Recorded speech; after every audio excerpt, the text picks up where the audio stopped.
saona agus Fógairt Bhuaiteoirí Chomórtais Liteartha Fiche. Tá blian fad a chuirtí angar fad agus muidig marachtáil tríd an pandéim damda COVID-19.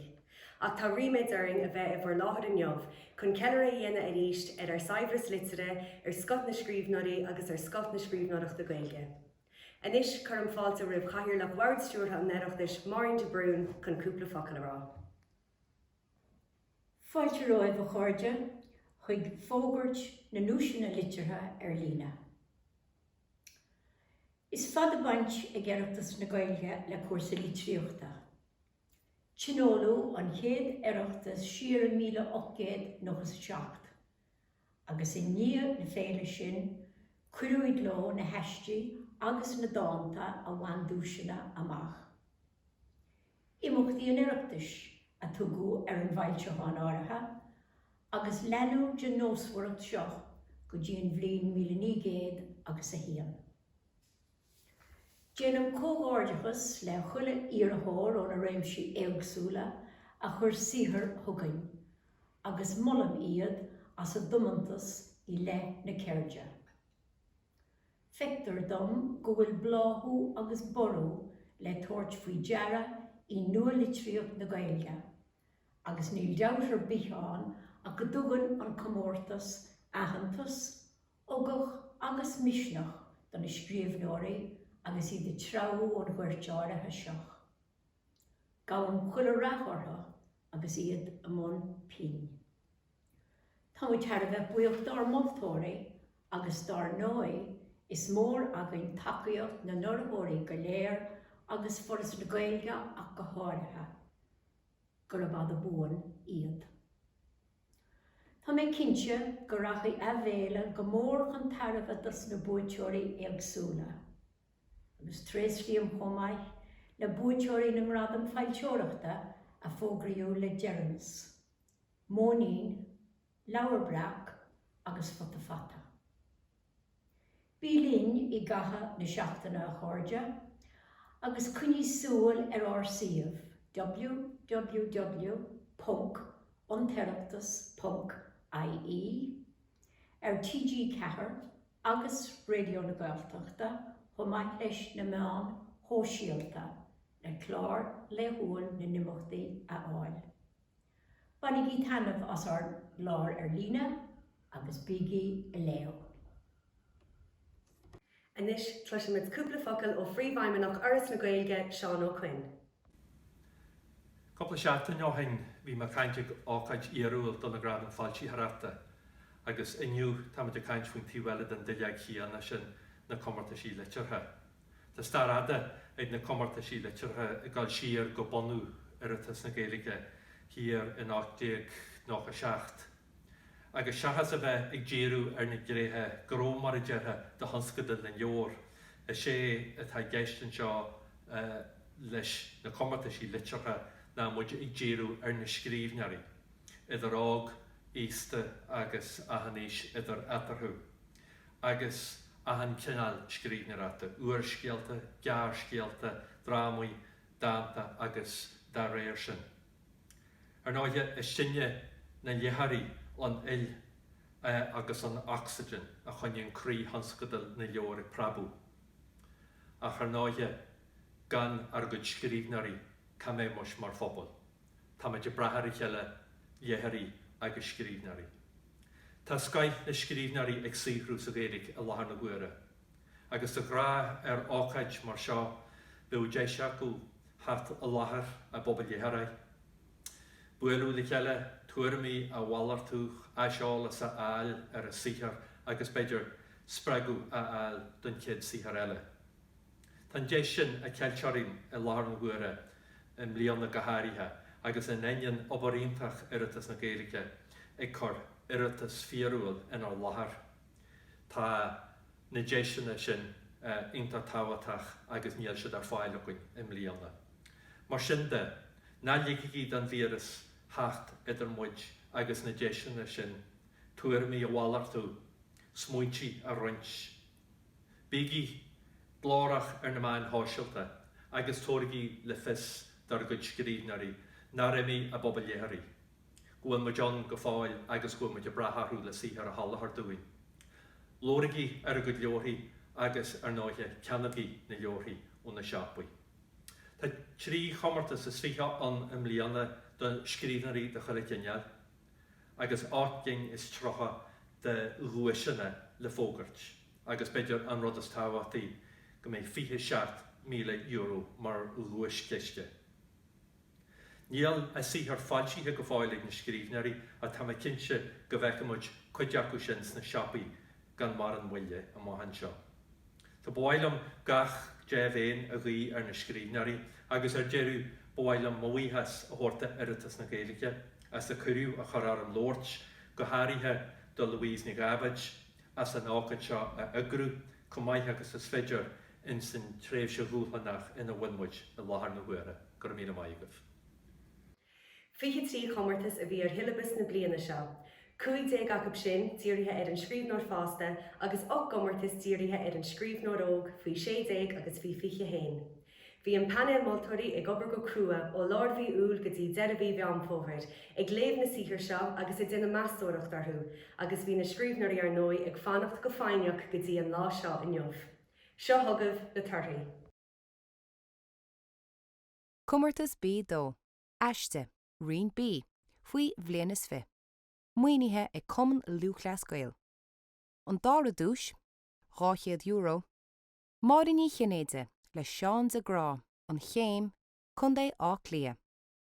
An chéadúis, €300, an tuasal seosamh ó ceala le crochúir ó galachóir gorta chuirce letar ceannain chun é rún an gáil. Comórtas bí 3, iriseireacht rion a, faoi bliana déag. Muoinithe ag cór óg. An dára dúis, €100, na díaltóirí sráide le seánna ní húthil píló, rá garbh bailach lia. An chéad dúis, €200, léirmheas ar leabhar Samson, le sibal ní hé, bailnéirtéirí chun é chiaí. Comórtas bí 4, iriseireacht rion bí, faoi bhlianas fi. Muoinithe ag gaeltocht UCD, an na damhanda gon teanga agus gon chultúr. An dára dúis, €100. Áirteist Covid ní héin gnárad, le sibhan ní neachtain baile na hán chun é na Gaillimhe. An chéad dúis, €200. Covid-19 agus an Ghaeltocht le crochar ó galachóir gorta chuirce letar ceannain chun é rún an gáil.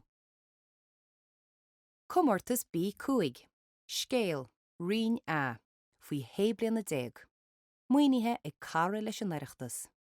An dára dúis, €100. Sever dever le mánas ó buil ardain blá lia. An chéad dúis, €200, Jupiter le finan ó buil ardain blá lia. Comórtas bí 6, scéal, rion bí, faoi bhlianas fi. An dára dúis, €100, na daoine maithe le cilíonn ó buil béle ná chun é uo. An chéad dúis, €200. Gear go méid se na háire le hafric ní scollaí indrúáin chun é na Gaillimhe. Comórtas bí 7, Dán, rion a, faoi bliana déag. An dára dúis, €100. Bharige le sibal ní hé, bailnéirtéirí chun é chiaí. An chéad dúis, €200. Gearan na grán le hawlaíomh ó siochan ó beoláin, mainistir armaí chun é chorca. Comórtas bí 8, Dán, rion bí, faoi bhlianas fi. Muoinithe ag ionad na Gaeilge láirtha coláiste na hallscoile corca. An dára dúis, €200. Sa chail, garum le ní hiochan ní bheoláin, barrís bórín chun é chorca.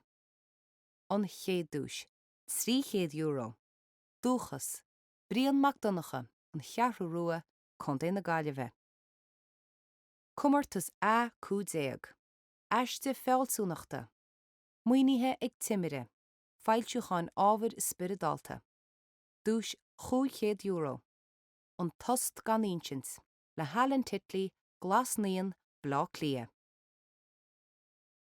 Comórtas a 14, Sir Creide, ábhar marana. Muoinithe timire, fáilte chun ábhar spiridálta. Dúis €7.50, Íontas na Níontas le Gabriel Rosenstock, dún líre chun é á clia. Comórtas a 30, Comórtas cuimreáin é í ruach. Muoinithe ag Oireachtas na Gaeilge agus ag gcumann scoil drámaíochta. Dúis cheiste €1,200. Rian a.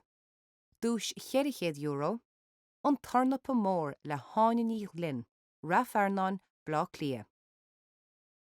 Rian B. Dúis €400, an fuilchú mór, feoliteach fuilteach fíochhar le brian ó gibne indruáin chun na Gaillimhe. Rian C. Dúis €400. Cúig eile áile le Gabriel Rosenstock, dún líre chun é á clia. Comórtas a 2, Dráma éon gníomh, muoinithe ag údarás na Gaeltachta. Dúis €600. An bhean is síliú ar charrig le róisín sihí an trámhór chun é fortláirige. Comórtas a 1, Aiste innealtóireachta, muoinithe ag cumann na ninnealtóirí, dúis €1,000. Nascanna le Helen ó Morachú cil intáin blá clia. Comórtas a 10, Cnósach filíochta, muoinithe ag coistí gairimeideachais na mún agus na Gaeltachta. Seirbhísí éideachais chiaí agus condachaí chorca, an chláir, limrí, fortláirige, hibridáran thua agus háas, na Gaillimhe, Wíó, Rún na ngáil agus charracha chorca, fortláirige, limrí agus na Gaillimhe. Dúis €1,250, Eileireacht na Gríoch déanach, le páric mac argasa, trálí chun é chiaí. Comórtas a 9, Dán, muoinithe ag éigse éireann. Dúis €400, Filian fianna, le róisín sihí an trámhór chun é fortláirige. Comórtas a 8, Scéal dírithe ar dhéagóirí, muoinithe ag ard chóirle chumann luchleas Gael. Dúis €500, an cailín ón na Stát, le héimeann ó lintí baile chláir chun é na Gaillimhe. Comórtas é 7, gearrscéal, dúis an bhuileánaí, muoinithe ag údarás na Gaeltachta. An dára dúis, €200, Suineann le hetnaí galachóir ard an ratha chun é Rún na ngáil. An chéad dúis, €400, Amritsar le Hallan titlí glasnaín blá clia. Comórtas a 6, Curchan cín na Gaeilge, muoinithe ag conradh na Gaeilge. Dúis €1,000. Oscail le doras agus tuca siad le Catherine Foley dún garháin chun é fortláirige. Comórtas a 5, ábhar léitheoireachta gon ólamór fásta. An dára dúis €750, cúil na cruaiche le seoirse ó dochartaí ina seán chun é Rún na ngáil. An chéad dúis €2,000, scéalta grá bailúchán gearrscéalta le Catherine Foley dún garháin chun é fortláirige. Comórtas é 4, Sihir prós, muoinithe ag iontaobhas oltach. Dúis €1,250, buile le fergalóbéire an spidéal chun é na Gaillimhe. Comórtas a 3, Ficsean go dhaoine óga, ísgrúpa 3 bliana déag go 5 bliana déag. An dára dúis €750, dearaga an léir le Hiarla Macéwi, Madrid an Spáin. An chéad dúis €2,000, Díalan Emily Porter, híos seall le Richie Conroy, léime rudáin chun é Chialdara. Comórtas a 2, Ficsean go dhaoine óga, 9 de go 2 déag gcís. An dára dúis €750, Scéalaí scanrúla le Gabriel Rosenstock, dún líre chun é á clia. An chéad dúis €2,000, A+ le brona níolacháin agus pádó neachtain, an spidéal chun é na Gaillimhe. Comórtas a 1, úrscéal, Ficsean generálta. An dára dúis €1,000, Cuairt an Uachtarán le Mícheál Ó Laoire an tóchar chun de chorca. An chéadúis, €3,000. Madam Lazare le taig mac Conagán, Bailin Dónaláin chun de na Gaillimhe. Comórtais leis na scríbhneoirí ar fad ar bhain dúis amach im bliana. Thar ceann an Oireachtais bhfuil mo bhuíochas a gabhfuil leis na moltóirí le foras na Gaeilge agus le thuirtithe na Comórtais alog as an takeíocht a chuirsiúd ar fáilú in ríist im bliana. Gur am maigí hain as a bheling in neomh chun ócáid seo, agus ná dearmad gofuil neart imachtaí eile fós le tarlú agus muide duine ceallaire ar Oireachtas na saona Fiche. Bí linn at www.anteireachtas.ie agus ar meán hóisialta as seo go dtí 10 na seachtaine. Go dtí an chéad ócáid eile, slán agus beannacht.